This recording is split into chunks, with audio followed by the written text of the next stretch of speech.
Hello there, folks. It's blackendrose. At the time of recording this, I am on a break from various social medias and chat room things such as Twitter and Discord because I'm under a lot of stress. Um, I don't know how much of that I'll get into in this particular video. I don't even know if I'm gonna bother to edit together uh, a backdrop for this, like I did with my mental health awareness thing. But if I have, then hooray to future me for putting that together. Because today I'm gonna talk about how can I phrase this? Supporting people. And what I mean by this is emotional support, not necessarily in the physical or financial sense. Because as things have been in the world lately, with various international suicide prevention day or mental health awareness week, month, or whatever it is now, and the thing sort of occurred to me as part of my own personal experience is: do people really know how to be supportive? Just turn myself up a little bit there. Do people really know how to be supportive? Because this is something that has crossed my mind quite a lot, and something I've had to learn a lot myself over a number of years. I'm 33 at the time of recording this, and that means I've had a fair bit of experience in life experience. Obviously, not as much as some. And the main I haven't written anything down for this. This is purely spurred.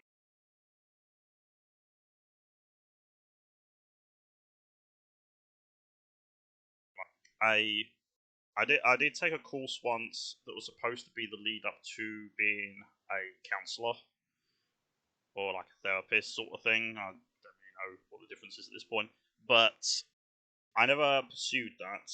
But I did learn a few things from that. I've also learned a few things from not only dealing with a lot of things myself, as well as helping out a bunch of people, but also learning from my mistakes, but also learning from the mistakes that other people end up doing. And this is where the crux of it comes in, because I've come to the conclusion that there are a lot of people out there that think they know how to support people without necessarily understanding some of the fundamentals behind it. And I'm going to go through a few points today, during this recording, to sort of try and highlight to people things to keep in mind. And again, this is not exhaustive. This is not me saying you're doing it wrong because you're not following these guidelines, or these guidelines are the word of God. They are in no way the word of God. This is just what I have come to understand things, or how I've come to understand it as I see it. The main thing that sticks in my mind when I speak to a lot of people, as well as people who are supporters themselves, is people like to say that because they've experienced something themselves, that means they understand how someone else feels. I have to call this out because that's not strictly true. It You can get an understanding of how someone feels. You can, having gone through similar events, but it is quite impossible for someone to truly understand someone else. And what I mean by this is how two people interact with the same situation will differ. And there'll be a lot of similarities in many cases, but it will not be the same. And it's a really strange thing, but this is one of the things that I learned in the course I took, as well as learned by applying the things that I learned into practice. It is unwise to say to someone that you know how they feel because you have felt it yourself. Because, this is where it gets a little bit tricky, is that it is handy in showing people that they're not alone in their thought process, but you need to balance that with not making it about yourself and your feelings, because it's significantly important that the onus remains on the individual you're trying to help. And what I mean by this is to not apply your own feelings and basically say this is how they feel, which is something that does happen, where people take, for example, like a death. For example, there are a lot of things that people will go through in a similar context, like the grieving process and all of that. I've lost people in my life who have died, and but that doesn't mean that I understand how someone else feels when they lose someone. I can I can grasp the feelings that go into it, but I can't grasp their feelings that are going into it. And this is the significant difference. Is you can understand emotions that can go into it, the grieving process, sadness, loss, things like that. You can understand those feelings, but you don't necessarily grasp how they are handling it. And this is the important thing. You have to allow someone to say to you how they feel, and then take that in, and only that. Do not try and run it through this filter of this is how, like, basically, if someone was saying to me how they'd lost someone, it's important that I don't run it through the filter of how I felt when I lost someone, because then a disconnect happens between your feelings and their feelings. It's very important to let them state how they feel and focus entirely on how they feel, not how you think about it, how they feel, and focus exclusively on that. Questions can be asked and prompting can be given, excuse me, to help them explore that, help them explain that, so that you're getting a better understanding of how they're feeling. Because it's not an understanding of the feelings that you're trying to grasp, it's an understanding of how they feel about it. And everybody is unique in this. You may have similar feelings, they may have similar labels, but it will be different in intensity and context. And this is the most important element when trying to support someone: is don't assume that you know because of what a label says. It's kind of like when people take those personality tests and it labels them as a particular kind of introvert or a particular kind of extrovert or all of that. It's very important to not try and limit people to those labels, because you're already creating a disconnect. People can have aspects of labels attached to them, such as introvert, I don't know, like anxiety, social difficulties. I really should have made more notes on this, but basically, you can have aspects of different labels, but you are not those labels. Now, I'm classified technically with Asperger's traits, but I'm also technically classified as high functioning autistic. But there's only a few aspects of those traits that I carry, whilst other ones I do not. But if someone was to basically judge me as being autistic because I have a few traits of that, they're automatically creating a disconnect through an assumption. And that's something to be very careful of when you're trying to support someone, because the moment you start getting disconnected, then the support starts diminishing. And the support that you're giving starts to become inaccurate. It starts to become miscommunicated, because it's no longer about their specific feelings. It's become about trying to make their feelings fit a narrative that you're trying to push. And that's something to be very careful of, is your feelings in the matter are irrelevant. It's their feelings that are the relevant point when you're supporting someone. The next point it comes to is acceptance. And what I mean by acceptance is you can't push support onto someone, because you can actually end up creating more problems than solving. What I mean by this is there are two factors that are necessary for someone to benefit from support. And these are two things. One is they must accept it, but they must also want it. And they may sound like the same thing, they're not. You can want something but not accept it. By that point, you're just pushing people. They'll be pushing you away, and you won't get anywhere. They can accept it but not want it, which means they will listen, they will hear what you're saying and ignore it. Therefore, nothing is happening. They have to accept and want it. So the best thing that someone can do if they want to offer their support is offer. That's it. All you can do is offer it. If they choose to accept it and want it, that then a dialogue can begin. If they choose not to accept it or decide they don't want it, or both, then that's it. Nothing else can happen, because anything you say will not reach them. I'm not saying to ignore people or to cast them aside if they choose not to. Give them the offer, leave it open to them.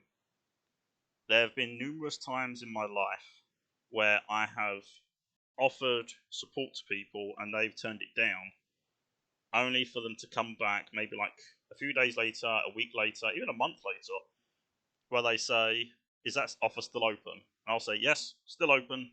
Let's do this."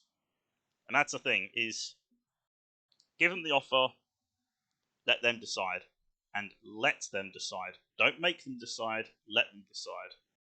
Remember, we're not talking about we're not talking about interventions. Interventions is a very different thing.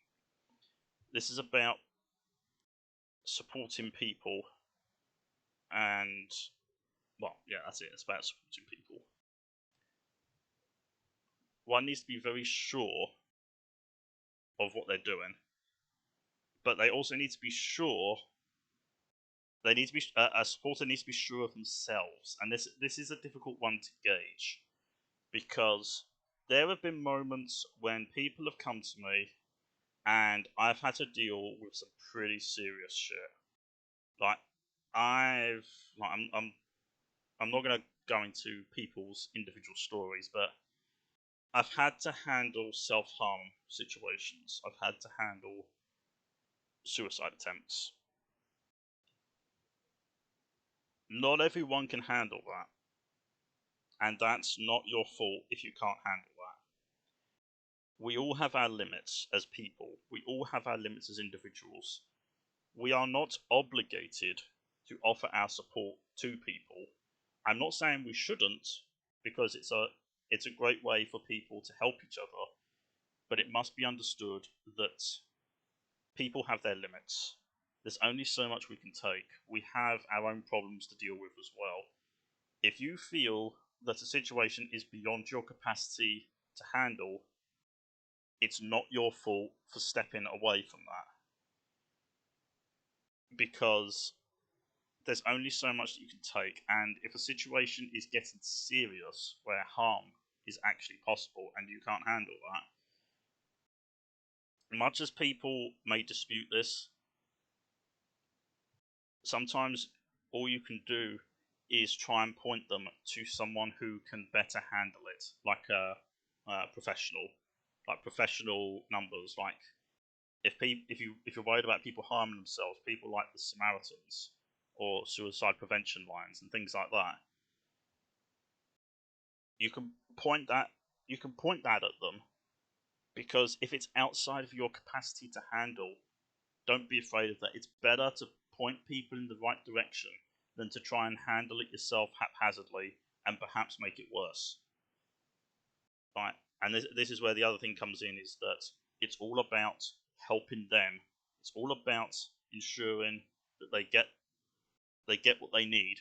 If you can provide advice or support or any of that yourself and you're comfortable in doing that, then go with it. Offer it to them and let them decide. If it's outside of your capacity to deal with, don't be ashamed of that. Point them in the direction of something that can help them. That's the best approach you can take with that. And this brings up another point that I find really critical. Be sure of your reasons for wanting to help people. Because this is something I had to contend with myself, is it's not that I derive enjoyment from helping people, but I like helping people. It makes me happy to bring a smile to people's faces. But by that token, one has to be careful of making the act about themselves. What I mean by this is wanting to support people because you want to be the big hero. You want to be the one that turns things around for them to make them all happy again. You can't do that. That's not okay, because then you're making it about yourself. And that's not what support is about. It's not about making it about yourself. It's about ensuring that someone else gets the help they need, be it by your hand or someone better suited. And that's the important thing, is if I make an offer of support to someone, I don't care if it's me they speak to, one of their friends, or a professional, their parents, family, whatever. I don't care if they speak to me or not, as long as where they go, they get what they need. Because at the end of the day, it's not about me, it's about them. In the end, people need to understand that wanting to help, wanting to support someone and being able to are two different things. It is respectable to want to help people.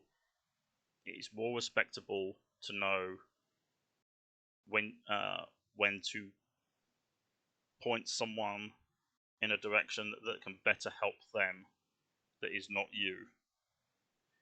And that's an important thing to bear in mind. So basically, the basic concepts behind this is make sure that you don't make it about yourself and your own experiences. Focus entirely on how they feel about it. Let them explain to you how they feel. And I think let them, don't make them, let them. Take all of your personal experiences out of the equation. Let them explain to you how they feel. You can use your personal experiences as a point of reference to help bridge gaps, but you can't run their experiences through this filter of your own. That's very important. Secondly, make sure that you offer, not push, and offer, don't demand. They have to accept it and want it. If they choose not to, that's it. Your involvement is done at that point. Like you have to let them. You have to let them, basically. It's all about what they want. And the other point is, don't make the act of supporting be about your own personal vanity or your own personal want to be the hero. Make it about wanting them to feel better. And I think that's probably the best thing about it, is supporting someone, helping someone. At no point should it be about yourself, be it your own feelings, experiences, or wants. It should be entirely about wanting them to cope better, to feel better, to basically give them the hope that they need to push through their difficulty. And I suppose this is another element of it is you're not. It's generally not advised to try and fix someone else's problem, but you can provide the means, the tools, the advice, so that they can work through their own problem. And what I mean by this is it's kind of like the give a man a fish, teach a man to fish. Like, you can give someone the means to get through the day. That's all well and good. And sometimes that can be enough. But other times, people have to learn to live in their own lives. And people won't always be there to help them live through their own lives. So being able to help someone to strengthen them so that they can tackle their difficulties can be more rewarding for a lifetime than one would notice in the short term. I'm not saying that like getting someone through the day is something to avoid. Sometimes that's all that's necessary. Sometimes that's all that's wanted. Sometimes people just want to unload or vent without necessarily seeking solutions, just wanting to vent. Other times people are seeking solutions and then people can help with that. I hope this hasn't gotten too confusing because it is quite a difficult thing to do. And again, not everybody's equipped for that. Some people are better than others. But I'm hoping that with some of these personal experiences and guidelines, it can help people be better at helping others. Because one thing that people misunderstand is that poor help can actually be as damaging and sometimes more damaging than the problem itself. And what I mean by this is people can become very reliant on poor help, and if it guides them in the wrong direction, it can lead them down even greater difficulties. It can also, through poor help or misdirected help, it can lead people to greater problems. And this is where the problem with how one person experiences something can be different from another. If you try and guide people based on your own experiences, there is a good possibility that you may be adding to their confusion and difficulty because they're not feeling things the way that you do. And sometimes that can feel quite damning to someone because it can feel like the way they feel is wrong. And at the end of the day, how someone feels about a situation is not wrong. How an individual feels is how they feel. And coming to terms with that is a very important element of being a helper. Let people live their lives as they wish, and let people feel things the way they wish. It's okay to feel negative emotions. It's okay to feel individual ways because that's just how people are. Everybody's different. Allow people to feel and think the way that they do, and just and roll with that. And at the end of the day, if they choose not to want to talk about something or not to go into it, respect that. Respect a person's privacy. Let people share what they want to share, and let them keep things to themselves what they want to keep to themselves. It's really that simple. And above all else, try not to take matters into your own hands, because that can end up creating more problems than one thinks. I don't think it's something I've ever done myself, but I have seen people do that, where they try and do things for someone actively, whether they ask for it or not. It's like that's closer to an intervention than like helping out, because what happens then is more and more people are getting involved, and the more people get involved, the more complicated things become because more feelings and emotions get involved. If people want you to be involved, then that's a different thing because they're inviting it. But if you're pushing it upon someone, it's risky. Let me put it that way. But anyways, I think I've gone over all the points I wanted to go over. Just make sure that if you're supporting someone or want to help someone, give them an offer and let them decide. And if they do decide to take you up on the offer, listen to what they say. Don't just hear it, listen to what they say and react and respond accordingly. But don't make it about your own personal experiences, focus on theirs. You can use your own experiences to fit as a template, but focus entirely on how they are sharing things. If they choose not to share something, don't force it, because that can cause people to shut down. Let people share what they wish, provide whatever advice you deem necessary, and go from there. And hopefully this will lead to people feeling more open about being able to talk about their personal stresses, personal feelings, and hopefully help make things better for people in general. Anyway, I've rambled on for long enough at this point, so I'm blackendrose, and I hope this has proven to be useful to people out there. Take care of yourself, folks. Bye bye.